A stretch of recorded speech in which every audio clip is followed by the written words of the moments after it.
ओम संगच्छध्वं संवदध्वं संवो मनांसि जानताम।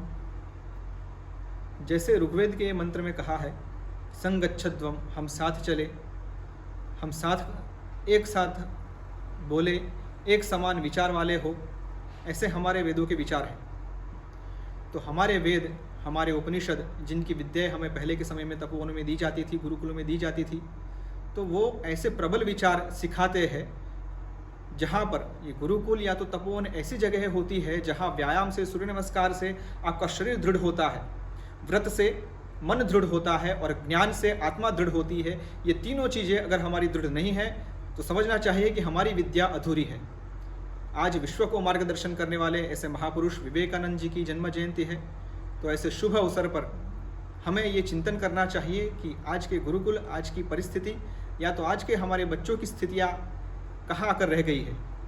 हम अपने बच्चे को पढ़ाते हैं, अभी तो समझ लीजिए 3-4 साल से हम पढ़ाना चालू कर देते हैं। जूनियर केजी आ गया, उसके बाद सीनियर केजी आ गया, उसके बाद उसको पढ़ाने के लिए हमने भेज दिया, माध्यमिक कक्षा आ गई, उच्च माध्यमिक कक्षा आ गई, हमने कॉलेज में भेजा, यूनिवर्सिटी में भेजा। ऐसा सब करते करते समझ लीजिए कि 19 साल हम अगर बच्चे को पढ़ाते हैं तो उसमें एक ऐसी कला है क्या कि वो कला में वो निपुण हो, उसका शरीर ऐसा दृढ़ है क्या कि वो अपनी आत्मरक्षा कर सके, उसका मन इतना दृढ़ है कि समाज की सभी परिस्थितियों के सामने वो निश्चल खड़ा रहे, उसका आत्मा ऐसा है कि उसको मृत्यु का भय ना हो।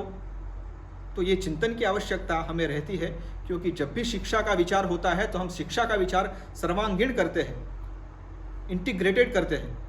तो यहाँ पर, यहाँ के तपोवनों में, यहाँ के गुरुकुलों में यही परंपरा रही है। और आज ऐसे शुभ अवसर पर, युवा दिन का अवसर है, ऐसे शुभ अवसर पर वैदिक परिसर भी एक बात कहना चाहता है कि नए विद्यार्थियों की जो प्रवेश प्रक्रिया है वैदिक तपोवन में, वैदिक परिसर हमेशा ही राष्ट्रोन्नति के लिए, संस्कृति के लिए कुछ ना कुछ योगदान करना चाहता है। लेकिन उसके लिए सिर्फ संस्था से काम नहीं चलेगा। अगर समाज में कुछ बदलाव हमें लाना है तो उसका जो आरंभ होता है वो व्यक्ति से होता है। व्यक्ति से कुटुंब है और कुटुंब से समाज है, और उसके बाद राष्ट्रोन्नति होती है। तो व्यक्ति की उन्नति के लिए बहुत सारे पहलू होते हैं। उसमें हम सब, जैसे हमने ऋग्वेद का मंत्र पढ़ा जिसमें कहा है संवदध्वं संगच्छध्वं, तो हम जब साथ में आएंगे, हम सब साथ में मिलकर भविष्य की पीढ़ियों के विषय में सोचेंगे, तब ये बात पार हो पाएगी, ऐसा सूचित होता है। इसीलिए नए विद्यार्थियों की जो प्रवेश प्रक्रिया है उसके लिए हम सब साथ मिलकर प्रयत्न करें, ऐसा आग्रह हमारा इस वर्ष रहेगा। यहाँ कुछ कंडीशंस रखी जाएगी, जिस हिसाब से माता पिताओं को भी तैयारी करनी होगी।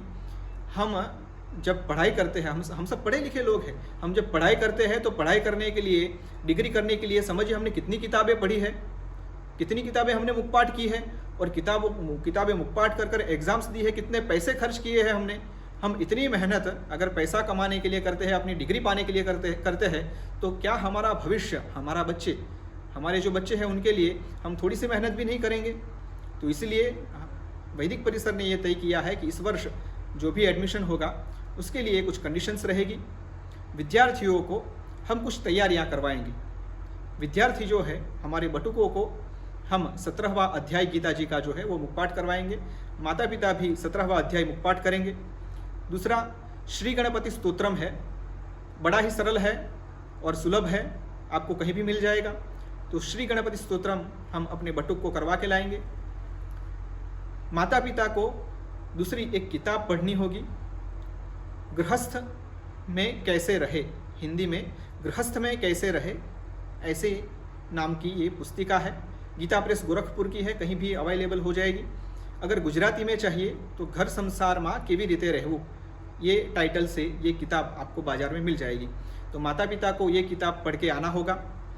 उसके बाद चयन की प्रक्रिया हम आगे बढ़ाएंगे।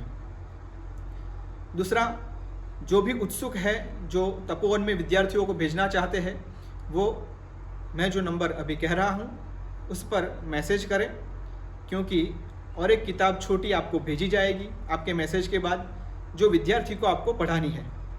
मैं नंबर बोलता हूँ, आप नोट कर लीजिए, 9624648654। मैं फिर से रिपीट करता हूँ, 9624648654। 64654। इस नंबर पर फ़ोन या मैसेज कर दीजिएगा और उसके बाद आपको प्रत्युत्तर दिया जाएगा।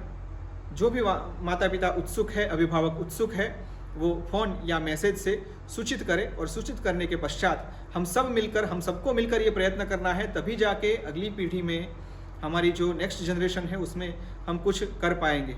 तो देश का भविष्य है ये लोग। तो सिर्फ गुरुकुल से काम नहीं चलेगा, सिर्फ माता पिता से भी काम नहीं चलेगा। जैसे ऋग्वेद में कहा वैसे हम सब साथ में आएंगे, एक साथ हमारा प्रयत्न होगा, तब विद्यार्थी का मन, बुद्धि, शरीर, आत्मा तक ये सब चीज़ें हम मजबूत कर पाएंगे। उसकी इंटीग्रेटेड पर्सनालिटी के लिए सिर्फ तपोवन का भाग पर्याप्त नहीं होगा। इसलिए माता पिता भी अपनी जिम्मेवारी समझे और हम भी अपना जो भी कर्तव्य है, जो भी हमने कंडीशंस रखी है, वो पूरी करके हम मिलेंगे। तो जो भी उत्सुक है वो दिए गए नंबर पर, सूचित नंबर पर फ़ोन या मैसेज कर दे और अपना कर्तव्य करने के बाद हम चयन की प्रक्रिया करेंगे। वैदिक तपोवन की ओर से सभी को नमस्कार। अस्तु।